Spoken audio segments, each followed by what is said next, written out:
Hi everyone! Today I'm going to go over your Activity 7 review and practice worksheet with you to help you prepare for your quiz. Okay? So let's go ahead and start this. It says use the graph from question 1 to answer questions 1 through 5. So first it says to graph x squared minus 6x plus 8. You guys will get to use a graphing calculator on this quiz. Let's go ahead and talk about though first. Is this graph going to open up or down? Good, it's going to open up because this leading coefficient is positive. Remember, if that's negative, it's going to open down. So when I go to graph this in my screen, let me clear that out, sorry about that. Okay, I got x squared minus 6x plus 8, and I graph it. All right, notice that my graph is opening up. All right, so now remember, with quadratic functions, they have a min or a max. This graph is going to have a min, all right, because it is opening up. So when I go to graph it, I want to graph that minimum. So, which is also the same thing as the vertex. And you find the vertex in your table of values by hitting second graph. And you guys can see where the y values start to repeat. So here at 3, -1, you guys see that we have 0, 0, 3, 3, 8, 8. Oh, look, and we even have 15, 15, okay? They start to repeat themselves. So over here, when I go to graph this, the vertex I know is going to be 3, -1. And then I want to graph 2 points to the left and to the right of that. So to the left, I would have 2, 0. And I would have 1, 1, 2, 3. I also have 0, 8. I like to graph the y-intercept if I can, to get an even better picture. Okay, now we're going to go the other direction. 4, 0, 5, 3, and 6, 8. All right, go ahead and connect your dots. Alrighty. Okay. Now, number 2, what is the domain and range of the function in interval notation? Interval notation is when we use parentheses or brackets, remember, okay? So our domain, I'm going to label that as D, okay? That's your x values. So from the left to the right. So this domain, since this continues on forever towards the left direction, we go from -infinity. And then as we work our way this way, it points up to the right. That's going to continue on towards positive infinity. And then we always use parentheses on an infinity symbol. Okay, so there's our domain. The range I'm going to label as R. Those are your y values. Remember, you want to start from the bottom to the top. So what's my lowest y value here? That would be -1. And it goes, my graph goes all the way up, keeps going on forever towards positive infinity. I'm going to put a bracket on the -1 because this point is included, okay? And then remember, parenthesis on the infinity symbol. Okay, so quick little refresher on domain and range there. Now, does this graph have a maximum or minimum? We already talked about this. This graph has a minimum because it points up, okay? That would be a minimum. A maximum is if it like goes this direction and it'd be up top, okay?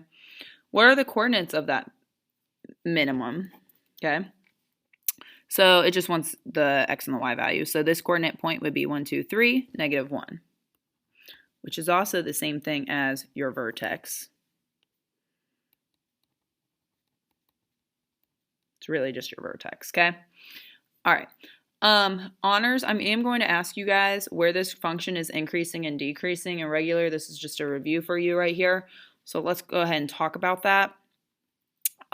This graph, remember, to determine if something's increasing or decreasing, you just want to look from the left to the right. Kind of ignore these arrows up here. All right, those can tend to confuse people. So just move your pencil from the most left of your graph all the way to the right. So when I move from left to right, my graph, my pencil, when I draw that, it's going down. So I'm going to be decreasing up to this point. So does it make sense if I say from -infinity to that x value of 1, 2, 3? Okay, and parentheses on both of these. And then it's I'm sorry, that's decreasing. Oh my gosh, so sorry, we said it was going down. My apologies. So from here to here, my pencil goes down, right? So I'm decreasing there. So sorry, guys. And then from 3 to positive infinity, I'm going up. Okay, my pencil's going up, so I'm increasing there. So from 3 to positive infinity. Okay. Again, parentheses. Now, the reason why I use a parenthesis on the 3 is because at the x value of 3, that graph is not increasing or decreasing. It's just stagnant. Okay? Alrighty, number 5. What are the solutions? Other than looking at the graph and determining the x-intercepts to name solutions, what is another way you could determine the solutions of a quadratic function? Well, let's first answer what are the solutions. The solutions are where the graph touches or crosses the x-axis. Okay? So these x values are 1, 2, and 4. So x equals 2 and x equals 4. It's where the graph, or where the parabola, that's the name of that, touches or crosses the x-axis. Okay? Now it says or other than looking at the graph and determining the x-intercepts to name the solutions, what is another way you can determine that? So this is, we talked about this briefly one day on the calculator. You can find the zeros from the calculator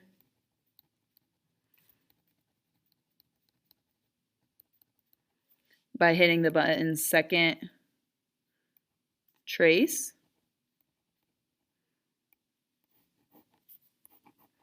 And then you're using number 2, which is the 0 function. Okay? Or you can set set the factors equal to 0 and solve for x.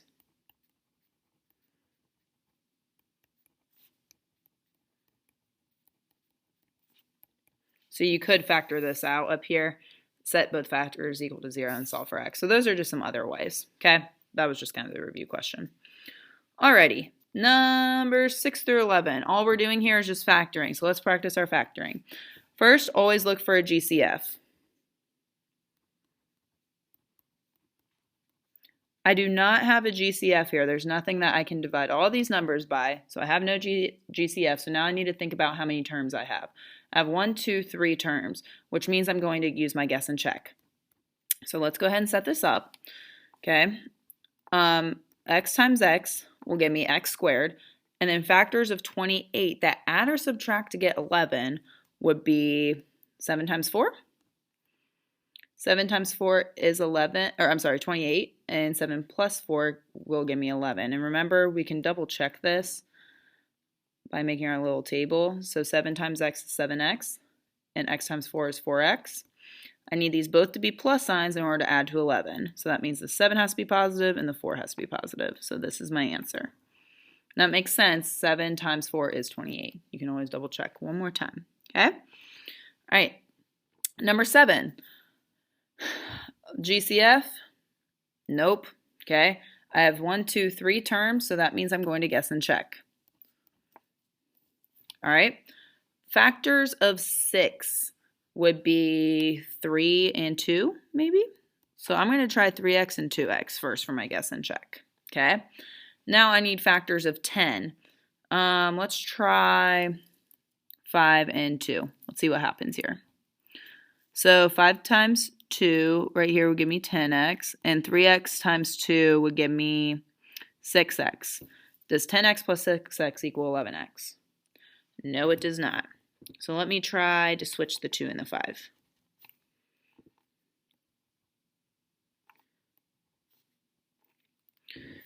Let's see what happens here. All right, 2 times 2, I get 4x. 3 times 5 is 15x. Can I add or subtract those to get 11? Yes, I can. I would need positive 15 minus 4 would give me 11x. So that means that this 2 would have to be negative, and this 5 would have to be positive. Is negative 2 times 5 negative 10? Yes, it is. So there's my answer, okay? Remember, you might not get it right the first time. Here I guessed, and I didn't get it right, so I had to go again, okay? That's the whole point of guess and check. All right, number 8, look for a GCF. I cannot divide 4 and 121 by the same number, so now I look at the number of terms. I have 2 terms here, okay? Which means I need to look for a difference of squares. This subtraction sign means I have a difference, and I can take the square root of both of these terms, so this means I have a difference of 2 squares, all right? So set up my parentheses. Square root of 4x squared is 2x. And the square root of 121, you can type that in your calculator, it's 11. And then because this is a difference of 2 squares, that means I have 1 plus and 1 minus factor. And I'm done. Remember, you guys can FOIL these back out to check and see if they equal back to what you started with, okay? Here, the reason why we do plus and minus is because remember that middle term will then cancel out. All right, number 9, okay? Couple of things here. First off, GCF, we can divide 6, negative 15, and 9 all by 3. Now notice that there's a negative out in front of this x squared. We don't want to factor with a negative x squared, so make sure you take out that negative. So we're actually going to take out a negative 3 instead of just 3. Okay, so when I divide this by negative 3, I get positive 2x squared. 2 negatives divide by each other, make a positive. 15 divided by 3 is 5x. 9 divided by negative 3 is negative 3.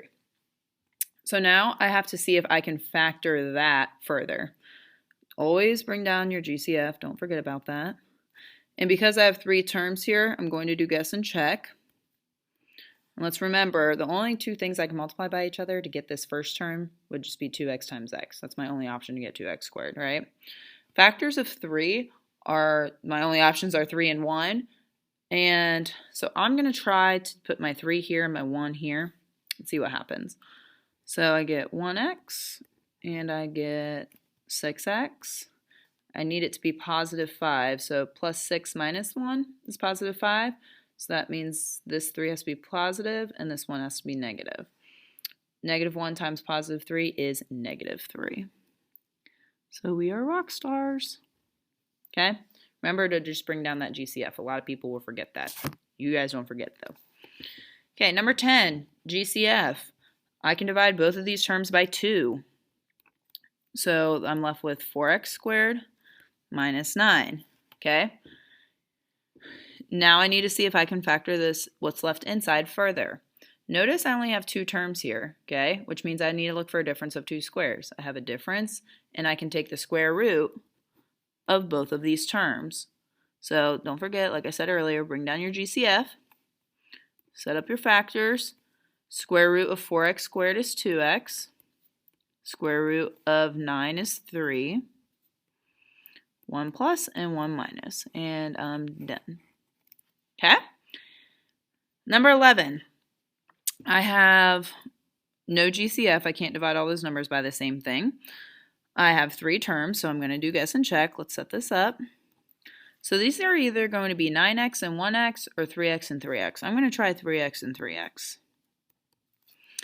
And then my factors of 4 are 1 and 4, 2 and 2. I'm just going to try 2 and 2 and see what happens. So I get 6x and 6x again.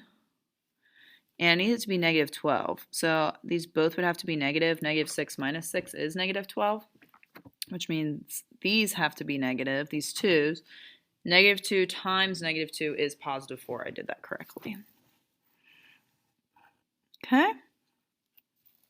Don't forget, you guys can always use that little method I showed you guys about checking that middle term, okay? Alrighty, let's flip this over. Alright, number 12 through 14 says solve each quadratic equation by factoring, okay? So we're actually doing the same similar thing that we did on the front with the factoring. So to solve a quadratic by factoring, first you need to set the equation equal to 0. All right, then you're going to factor. Then you're going to set the factors equal to 0 and solve for x. Okay, oops. Alrighty, so let's see here. No GCF, I'm sorry, set equal to 0, it is set equal to 0, so I'm good to go. All right, let's factor this. no GCF there, but I'm going to factor this. I have 3 terms. I know 2x times x is going to give me 2x squared, right? And then factors of 12 are 3 and 4, or 6 and 2, or 1 and 12. I'm going to try 3 and 4. So this gives me 3x. This gives me 8x. Okay, if I do negative 8 plus 3, that gives me negative 5. So this is plus and this is minus.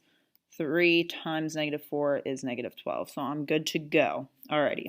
So now I have to set each of my factors equal to 0 to solve for x. So I have 2x plus 3 equals 0 and x minus 4 equals 0. And then now you just solve these little linear equations. So over here I'm going to subtract 3. So I get 2x equals negative 3. And then I'm going to divide both sides by 2. So x equals negative 3 over 2. And then over here, all I have to do is add 4. So x equals 4. All right. And that's it. All right, number 13. Okay, I got to set this equal to 0. So I need to add 2 to both sides in order to get this to be set equal to 0. Okay, so I have 3x squared plus 7x plus 2 equals 0. This 2 doesn't have a like term over here, so that's just by itself right there, okay? Now I'm set equal to 0, I'm going to factor. My only factors of 3x squared are 3x and x. The reason why we just go straight into this is because there is no GCF there, right? Okay. Now my only factors of 2 are 1 and 2. I'm thinking about making the 2 here, so then I get 6. And this will maybe give me a 1. Yeah, 1x. 6x, make those both plus to add to 7x, and 1 times 2 is 2. So good. Now I set these both equal to 0. Okay, and solve for x. So minus 1, so 3x equals negative 1, and then I'm going to divide both sides by 3. So x equals negative 1/3. Oops. And then over here, I'm going to subtract both sides by 2, so x equals negative 2. All right, one more of these types. Number 14, my equation is set equal to 0, so I'm good to go. Now I'm going to, sorry, I lost my train of thought. Oh, factor, okay? So GCF, I can divide these both by 3. So when I take out a 3, I'm left with 9x squared minus 4. Alrighty, now I need to remember, I need to see if I can factor that further once we take out GCF, which I can. This is a difference of 2 squares. I can take the square root of 9x squared and a 4. So I have 3. I set the parentheses. The square root of 9x squared is 3x. And the square root of 4 is 2. Okay? Now I have 1 plus and 1 minus because this is a difference of squares. Now I have to set all my factors equal to 0 to solve for x. That includes the GCF. Now when I set the GCF equal to 0, does 3 equal 0? No. So in this case it can be ignored. So then I have 3x plus 2 equals 0, and 3x minus 2 equals 0. And then solve for x. So subtract 2, 3x equals negative 2, then divide both sides by 3. X equals negative 2/3. Okay, over here I'm going to add 2, get 3x equals 2, and then divide both sides by 3. So x equals 2/3. Alrighty? Okay, so that's solving by factoring. Next, it says for each set of solutions, write a quadratic equation in standard form with integer coefficients. Okay, so now we're working backwards from what we just did. So here we were given the quadratic and had to find the solutions. Now I give you the solutions and you have to give me the quadratic. So we're just going to work backwards. Okay, so I need to set these to be equal to 0. So in order to do that, I just need to move these terms over to the other side. So does it make sense that I'm going to subtract 5 right there? So I get x minus 5 equals 0. And to move this 8, I'm going to add 8. Okay, then I'm going to set these put these next to each other to equal 0. Because again, I'm just working backwards from what I did up here. Okay, so I started here, Both factors equaled 0. Now I'm writing them next to each other. Now I'm just going to FOIL this out to get this, okay? So x times x is x squared. X times 8 is 8x. Negative 5 times x is negative 5x. Negative 5 times 8 is negative 40. Alrighty, and then combine like terms. X squared, 8x minus 5x is 3x minus 40 equals 0. Okay? Alright, let's do another one. Number 16, it just says x equals 6. I wonder why I only have one solution there. Remember, if you only have one solution, that means it happens twice, which means that you have the same factor two times, okay? So this would be x minus 6 equals 0, but in order for that to be a quadratic, like right now it only looks linear because that's x to the first, but to make it a quadratic, that means it would have to occur 2 times. So I would have x minus 6 again. So then when I write these factors next to each other, when I multiply x times x, I now get that quadratic that gives me the x squared term, okay? So if you see only one solution, it's because it happens twice. So this is x squared minus 6x minus 6x plus 36. And then when I combine my like terms, I get x squared minus 12x plus 36 equals 0. Okay? Alrighty. 17, this is the trickier one, okay, because we got a fraction. Now remember, I do not want any fractions in your answer, okay? We should have all integer coefficients, so like whole numbers, okay? So to get rid of that 3 in the denominator, remember you're going to multiply both sides by 3, because whatever you do to one side, you have to do to the other. So we get 3x equals 2, because those 3's on the right cancel. And then to get that equal to 0, I'm going to have to subtract that 2 over. So it's 3x minus 2 equals 0. Over here to move this 4, I just subtract 4. So I have 3x minus 2 times x minus 4 equals 0. And then I'm going to FOIL it. 3x squared minus 12x minus 2x plus 8 equals 0. 3x squared minus 14x plus 8 equals 0. Okay. Alrighty, there's that section. Now you are going to solve each quadratic inequality and graph on a number line, okay? So, in order to do this, again, you still have to factor and solve the solutions, and then you're just plotting it on the number line, okay? So here, let's see, no GCF, I have 3 terms, so this is going to be x times x will give me x squared. Factors of 4 that add or subtract to get 3 are 4 and 1, sorry, wow. So then I'm going to have, let's see, a negative 4 plus 1. Negative 4 times 1 is negative 4. Negative 4 plus 1 is negative 3. Okay, so we then are going to have x minus 4 equals 0 and x plus 1 equals 0. So x equals 4 and x equals negative 1. Remember to write your numbers from least to greatest, okay? Alrighty. Now, because of this inequality sign, I'm going to have closed circles. Remember that line underneath means that we have a closed circle. If there's no line, it's open.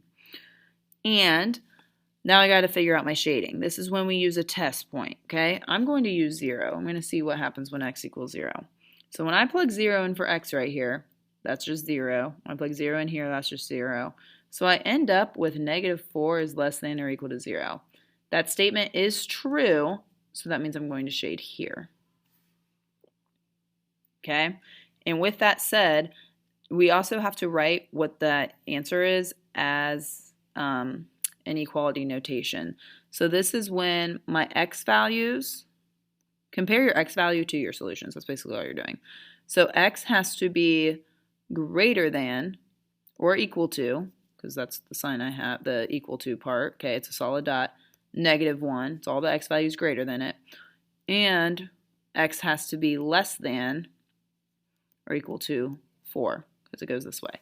Now remember, somebody in class pointed out you can just look at where this little inequality sign is pointing to figure out which direction it goes. So here the x is greater than the -1 because this little part of the arrow is pointing this way to the right. Here this part of the arrow is pointing to the left with the 4, so that kind of makes sense there too. Okay? All right, number 19. We have, this is already equal to 0, so we're good. No GCF, so let's factor this. This would be 3x and x, gives me 3x squared. Okay, factors of 6 are 2 and 3, or 6 and 1. Let's see, so this will be 2x and 9x, so I need -9 plus 2 to get -7. So set these both equal to 0, so 3x plus 2 equals 0, and x minus 3 equals 0. So I'm going to get 3x equals -2 when I subtract 2, and then I'm going to divide by 3, so x is -2/3. And over here I'm just going to add 3, so x is 3. So let's plot those, -2/3 and 3. And these are going to be open circles because there's no inequality sign under that. And then to figure out my shading, I'm going to use the test point when x is 0. So if I plug in a 0 here and here for x, those go away. So I'm left with -6 is greater than 0. That is false. So I cannot shade there, which means I'm going to shade outside of those intervals. So these solutions are when x is less than, going that way, -2/3, and when x is greater than 3. We don't put the line under that because we have the open circles. Okay? Couple more. We're getting there, guys. I know this is a long review. Lots of practice, though. All right, number 20. So always make sure this is equal to 0 first, okay? So before or after that, now we can look for a GCF to factor. So I can divide all these by 2, so I'm going to take that out. So I get x squared plus 4x plus 3 is equals 0. And then I have x times x gives me x squared. Because remember, you guys have to factor this out now. Factors of 3 are 3 and 1. If I put plus signs on both of those, I get +3, right? And 3 plus 1 is 4, so very good. So set these all equal to 0. I'm going to solve for x. Well, that's not true. 2 does not equal 0, so I can ignore the GCF there. X equals -3 and x equals -1. -3 is less than -1, so make sure you guys write that in the correct number order. These are going to be closed dots because of that inequality sign. Okay, and then for my shading, let's use test point 0 again. So I get 0, 0, 6 is greater than or equal to 0. That statement is true, so I'm going to shade here. Remember, you're going to shade every other interval. So this is when x is less than or equal to, because of this dot, -3, and x is greater than or equal to, everything over here, -1. Okay? All right, one more of this type. This is already equal to 0. Let's factor this. There's no GCF. X times x. Factors of 21 that add or subtract to get 4 are 7 and 3. Let's see, 7x and 3x. So I need -7 plus 3 in order to get -4. So I have x minus 7 equals 0 and x plus 3 equals 0, which gives me, I'm going to add 7, so x is 7. I'm going to subtract 3, so x is -3. Okay, these are going to be open circles because there's no line under the inequality sign. I'm going to use the test point of 0. 0 minus 0 is just 0. And then I have -21 is less than 0, which is true. So I'm going to shade there, which means that nothing happens here. So my solutions are x is greater than, to the right of -3, and x is less than, anything to the left of 7. Now there are different ways to write these inequalities. for the solutions if you want. If you can write it like this, or you can put it into like one inequality with a less than and equal to sign, it's fine. All right, very last part we got right here. Solve each quadratic inequality by graphing. State your answer in inequality notation and be sure to shade your solutions on your graph. So, let's see here. I have x squared minus 5x plus 4 is greater than 0. Now remember, I just want a rough sketch here, so you guys don't have to be super accurate with your graphs, but first thing we do need to do is factor this to find the solutions. So we have x times x, give you x squared. Factors of 4 that add or subtract to get 5 have to be 4 and 1. And these both need to be negative because negative 4 times negative 1 is positive 4, and negative 4 minus 1 is negative 5. Set these both equal to 0, and I get x equals 4 and x equals 1. So I can graph that. 1, 2, 3, 4, and 1. Okay, this graph is going to open up because that is positive, so I know it's going to look something like this. Okay, alrighty, now I need to find, this says that when this graph is greater than 0, so that means I'm going to shade above the x-axis, okay? And then remember, it's on the quadratic. So then now when I go to find my solutions, I just state that it's all the x values that are less than 1, because it's everything to the left, and it's the x values that are greater than, because it's going to the right, 4. Okay? Alrighty. On number 23, this is the very last problem. Ooh, notice this is already equal to 0, so we're good there. We have a negative on front, and that's really hard to factor. So let's factor out that first, because we haven't talked about how to factor that negative yet. The main thing is just take out the negative as your GCF, because we know how to factor out when this is a positive x squared, okay? So when I take out a negative, this changes all the signs. So that becomes positive, positive, that becomes negative. So now I'm going to factor this out. X times x is x squared. Okay. Factors of 6 that add or subtract to get 5 would be 6 and 1. Looks like I need a positive 6 minus 1. 6 times negative 1 is negative 6. And 6 minus 1 is positive 5. So now I have negative 1 equals 0 because that's a negative 1, which is not true, so I can ignore. X plus 6 equals 0, and x minus 1 equals 0. So I get x equals negative 6, and x equals positive 1. So here's the 1. 1, 2, 3, 4, 5, 6. And that's a negative leading coefficient, so this graph is going to point down. So it's going to look something like that. Okay? And it's the x values that are greater than 0. So everything above the x-axis. If it said less than, then I'm going to shade below. Alrighty.